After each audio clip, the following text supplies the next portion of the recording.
NCIB ಟೈಮ್ಸ್ಗೆ ಸ್ವಾಗತ. ಡಿಕೆಶಿ ನಿಗೂಢ ಪೂಜೆ, ಸಿಎಂ ಪಟ್ಟಕ್ಕೆ ಇನ್ನೊಂದು ಹೆಜ್ಜೆ, ರಾಜ್ಯ ರಾಜಕಾರಣದಲ್ಲಿ ಕುತೂಹಲ ಹೆಚ್ಚಳ.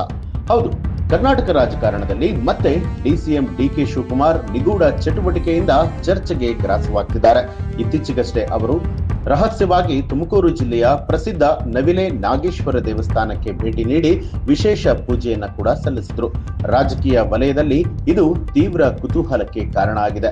ಈ ಪೂಜೆಯ ಕುರಿತು ಯಾವುದೇ ರೀತಿಯಾದಂತಹ ಅಧಿಕೃತ ಮಾಹಿತಿ ನೀಡದೆ ಇದ್ರೂ ಕೂಡ ಡಿಕೆಶಿ ಸಿಎಂ ಪಟ್ಟದ ಮೇಲೆ ಕಣ್ಣಿಟ್ಟಿರುವಂತದ್ದು ಈ ಧಾರ್ಮಿಕ ಚಟುವಟಿಕೆ ಕಾರಣ ಅಂತ ಹೇಳಿ, ಈ ಸ್ಥಾನವನ್ನ ಪಡೆಯೋದಕ್ಕೂ ಕೂಡ ಮಾಡಿರುವಂತಹ ಆಧ್ಯಾತ್ಮಿಕ ಯತ್ನ ಅಂತ ಹೇಳಿ ವಿಶ್ಲೇಷಣೆಯನ್ನ ಮಾಡಲಾಗ್ತಾ ಇದೆ.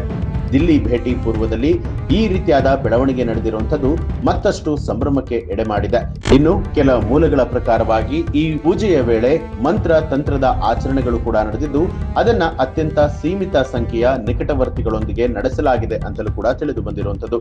ಇದೇ ಸಂದರ್ಭದಲ್ಲಿ ಸಚಿವರಾದ ರಾಜಣ್ಣ ಅವರು ಮತ್ತೊಮ್ಮೆ ಸೆಪ್ಟೆಂಬರ್ ಕ್ರಾಂತಿ ಅನ್ನುವಂತ ತಮ್ಮ ಹಿಂದಿನ ವಿವಾದಿತ ಹೇಳಿಕೆಯನ್ನ ಪುನರಾವರ್ತಿಸಿದ್ದು, ರಾಜ್ಯ ರಾಜಕಾರಣದಲ್ಲಿ ದಿಢೀರ್ ಬೆಳವಣಿಗೆಯ ಮುನ್ಸೂಚನೆ ಕೊಟ್ಟಂತಾಗಿದೆ.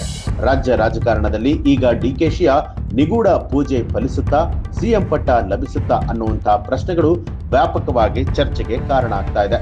ಈ ಬಗ್ಗೆ ನಿಮ್ಗೆ ಏನನ್ಸುತ್ತೆ ಅನ್ನೋದನ್ನ ಕಮೆಂಟ್ ಮಾಡಿ ತಿಳಿಸಿ. ಹಾಗೆ ನೀವು ಇನ್ನೂ ಕೂಡ ನಮ್ಮ ಚಾನೆಲ್ ಅನ್ನ ಸಬ್ಸ್ಕ್ರೈಬ್ ಮಾಡಿಲ್ಲ ಅನ್ನುವಂಥದ್ದಾದ್ರೆ ಈಗಲೇ ಸಬ್ಸ್ಕ್ರೈಬ್ ಮಾಡಿ ಬೆಲ್ ಐಕಾನ್ ಒತ್ತಿ.